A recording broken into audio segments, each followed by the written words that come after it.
ก้อนในก้อนแต่ตัว เวลาขับไปอีกถึงพ่อบ่พ่อบ่ ร้านค้าก็เดียวมัน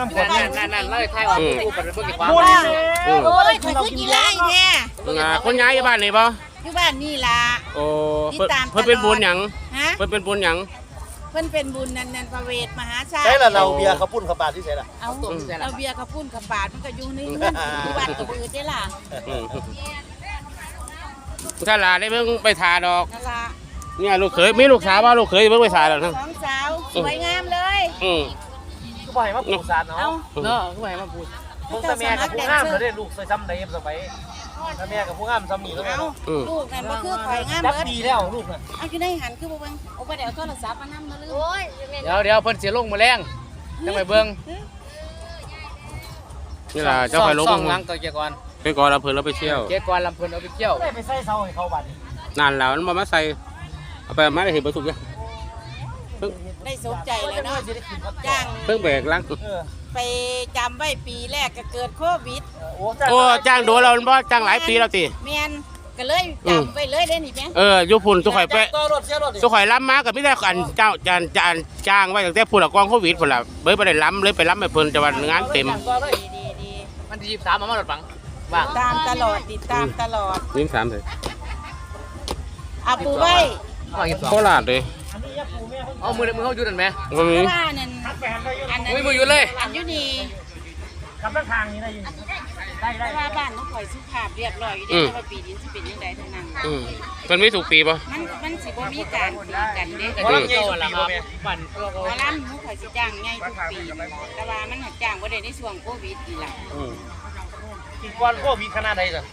ก่อนโควิดนั่นมามันไอ้ระเบียบวาทศิลป์แล้วก็รัตนศิลป์อินตามีแต่หมอลำคณะดังๆเด้มีแต่หมอลำไงนี่ยางมาเอาลงใส่เขาได้หันมาลวดป่ะนี่ลวดแล้วนี่จะไปเอาไม้กันด้วยอะไรค่ะเป็นรถปูสาแล้วอันเท่าไรลวดน่ะนั่นล่ะเจ้าได้มาได้อร่อยเจ้ามาได้ปีนี้ได้ดีแล้วล่ะมวนเป็นตะไลคิดว่าสิม่วนอยู่แล้วมันเป็นคนเสียงดีคิดว่าสิม่วนอยู่แล้วแล้วเบิ่งเห็นแต่ละคนมีแต่ผู้นมนมน้อยนมสาวหลายคนขับเราต้อง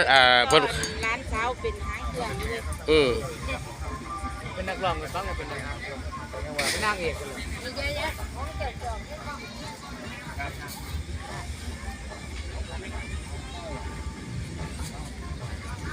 มาซ่านเจ้าเด็กปูมาตอกจักเด็กมาตอกศาสตร์ไว้จักอันเนี่ยเพิ่นสิย่ายขอย่างเขาเจ้ามาย่ายง่ายดอกแต่เบิ่งให้นี่เด้อค่ะเด้อแล้วมันจะกี่ฟองกับว่าผู้ไหนแม่น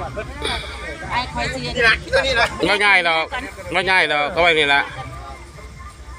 เขากวนมันมักเต็งไว้เพิ่นนะไว้แล้วพี่น้องทั้งวัน3หมอจะมาเพราะว่ามันอยู่เขตนี่เนาะที่อุดร3หมออีก13โลตัวนี้อันนี้ก็3หมอล่ะทั้ง3หมอน่ะเพิ่นแยกออกเนาะมันบ่เพิ่นแยกออกมันบ่แยกออกจากเป็น3ไซส์สิเนาะนี่เกียรจอดเกียรแม่นเป็นรอยต่อมันจะเลี้ยวเลย4แยกแม่บอกให้เลี้ยว3แยกเลี้ยวขวามือออกจาก3หมอไหนเอาจานนั้นบ้านดงเย็นนะแม่สู้มันนั้นอันเจ้ให้น่ะนั่งสิงน่ะสู้กันย่าน่ะร้านเสียงกันย่าน่ะชุบกันเสียงว่ะแม่ปากแล้วกระไฟเนี่ยเป็นน้องสาวแม่เขา3หมอเขาก็สิเบิ่งมื้ออยู่สีถาดทุกคนก็จะได้ไปเล่นอยู่สีถาดเลยสีถาดมันสิยิ้มเบ็ดเขาบ่ทันน้ำไปได้ทั้งพุ่นและทั้งอันซานแม่ฮันนี่ทั้งไหนวะเลยเมืองมันจะบวก70กว่าอันนี้ก็บ่กันเขาจะไปเล่นทันทีรัตนศิลป์ก็เดี่ยวแล้วการมือวานเพิ่นไปจ้างก็ทาคันโทไปจ้างแล้วทาคันโทที่อะไรเดือนพฤษภาคมนี่ตัว22มื้อ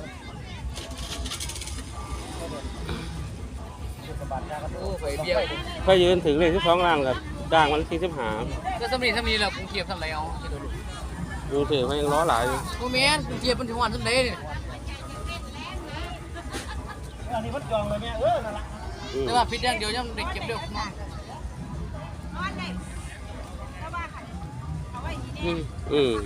ันนี้น้ำแข็ง เวลาเอาตั้งไว้โลด เอาเบียร์มานั่ง ไม่ได้เอาเบียร์ซะล่ะ อืม กินจะได้ผมไม่ได้กินเบียร์ไหม เบียร์กับสิเบียร์ไว้เบียร์มัน อืม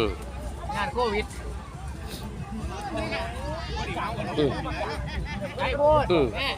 อืม กินจะได้ออก กำลังเข้าไปบันไดไปสั่นที่แข็ง เสียเงินหลายบาท เล่นเต้นอาหารแยกตีกันจะกล้ามาล่ำ คนบ่ดันดอกมันตีข้างนอก ตัวข่อยไปรับมุบนนั่นโอ้ไปรับสกุลนั่นบ้องวันทีต้นเดียนมาหาวันทีเก่าตีกันหาเทียคนมันเป็นหมื่นกว่าแล้วคนมันหลายผู้เฒ่าหัวงอกหัวแงกหอดบะลุกตีลงไปกูบะลุกพลังผู้เฒ่าว่าเขาบะลุก ระเบิด โอ้ยแต่ยัน ถ้ากันเบิ้งหอดตีซีผู้เฒ่าแล้วบัดนี้ไปหนึ่งเขาให้ไปหาหนึ่งเขาก็ไปหนึ่งเขาแล้วจะคอยออกมาเบิ้งไม้คนนะ บ้านไหน ทีว่าเป็นรับสกุลเดี๋ยวผู้เฒ่าบ่ย้อมลูกนะ แม่นรถแม่นรถเดินมาแล้วบ่น่ะ เพิ่นมาเลยเพิ่นไปใส่ต่อปุ๊ นั่นแน่รถตู้เพิ่นมา อันนั้นรถพาเพิ่นไปซื้อกับเขาวอยู่ไปกับวงหญิงแหละไปขี่รถตู้น้ำวงหญิง รถตู้เพิ่นจอดทุกคน สีขาวบ่ ไปห้าไปถ่ายรูป สีขาวบ่ หาไปทะเบียน 88หาบ่นั่นล่ะลายอยู่พุ่นล่ะไปโลดเพิ่นมาแล้วล่ะไปเพิ่นนอน กลับบ้านเพื่อพอแลกจังมาใหม่ อืม เข้ามาตะเวน ไม่กิน เข้ามานั่งสาดไปก็ มากินข้าวหน้าห้ามาแล้วต้องค่อยแซ่บ พ่อเขาไว้ให้กินไว้แล้วนี่ ผมมีลาบมีก้อยกินทีเดียวแล้วบ้านไม่เป็นบุญไหม พระเจ้าสิบ่มีว่าเจ้าเป็นบุญในบ้านนั้น เอาแม่บ่ได้อยู่บ้านนี่พี่ บ่ค่ะ3 หมอค่ะ เราอยู่บาง สาม เขา หมอพุ่นล่ะ อืม คือว่าถ่าไปเบิ่งสีถาดพุ่นล่ะ เอาใกล้ๆนี่แม่ อืม อันมานี่ใกล้กว่า ทางนี้ไก่กอ อันนั้น โอ้ ก็ กัน ไป ไปนั่งสีถาดไกล อืม ไปอีกก็ ไกลกิน2-3ตัว อืม ยิบปืนเลย ว่าเพิ่นว่าปูไว้10ผืนระวัง3หมอค่ะ บ้านนั่งสาดยาวต้องสาดปูเดียวเจือด เอามันก็บ่ได้ อืม จับอันมือพระเอกเนาะไก่หลาย เดี๋ยวเขาก็ยางลงมาหาดอกมันจะมาเฟียงกันก็ว่า แม่น ทำบุญเขาวัดไปทำบุญเขาวัด คือบ่เอาบาทยังมาตั้งไว้เนาะเดี๋ยวถ้าผู้ใดถาดนี่นะ30 บ่รับ บาท แม่เจ้าเฮ็ดจังซี่ เพราะ ล่ะ มันยางยากมาเลยมันก็ยางยากดิคนบักหลายเราจะเป็นยางเยียบก็มา น่ะขนาดไหน มันแต่ละสิน ตำบมวนเบิ่งเขาเต้นเขาเดี๋ยวแบบนับมานอน นั่นน่ะสิเพิ่นเป็นว่าแมนแบบรุ่นเก่าแล้วรุ่นเก่าจะคอยมวนรุ่นใหญ่3พุ่น มันเป็นคือจังกระจังมากพอเต็มวงนี่ละเมื่อ ติ น้อยเอามวน บางคนระเบียบเนาะคนเนาะบางคนก็มาฟังลำยาวๆม้วนๆ นี่แหละเป็นนักเครื่องเล่นบรรจุสัตว์แจก อืม บางคนเพิ่นก็มักเตยอยากมักเต้นนั่นไงนะ ยืนบางนาจะคล้องคักโคตร บ่บังดอกบ่มีบังสามีพอดีเสียคอยเนี่ย ดีแม่เจ้าจะเอาไปใส่ เจ้าอย่าไปใส่ เจ้าไม่ได้ยืนก็ได้ดอก เออ บ่ได้ยืนดอกแม่ นี่เป็นคอนเสิร์ตน่ะ มันแม่นอันนี้เพราะว่าแม่นสิเออ ไม่ได้ เส้นนี่หมอแล้วแม่บ่ต้อง เขาสิมายืนท้ายรูปแต่องค์หญิงเท่านั้นล่ะส่วนองค์หญิงออกมาร้องเพลงเท่านั้นล่ะ4เพลงฮะ3-4เพลงเท่านั้นล่ะ แม่น่ะที่ไปยืนตันนาเทวีที่คือตัวบันไดคือก้าวแล้วเสมอ อืม เป็นงาน หมอแล้วแม่บ่ต้องเอาไปใส่ คอนเสิร์ต พวกเขาเต้นทั้งคางกันล่ะ แม่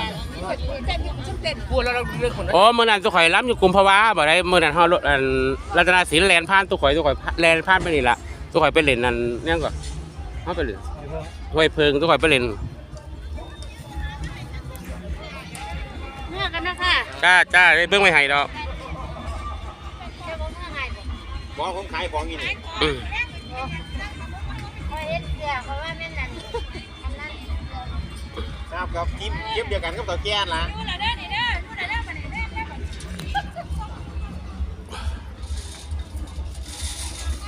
อ ค่ะแต่ก่อนซึ่งมันเป็นของศิลปะอะไรนี่ค่ะค่ะคลิปหน้าเจอกันไหมเด้อค่ะขอบคุณแฟนคลับ FC ที่กดติดตามที่ก่อนรับเพลินรับเชี่ยวนะคะบ๊ายบาย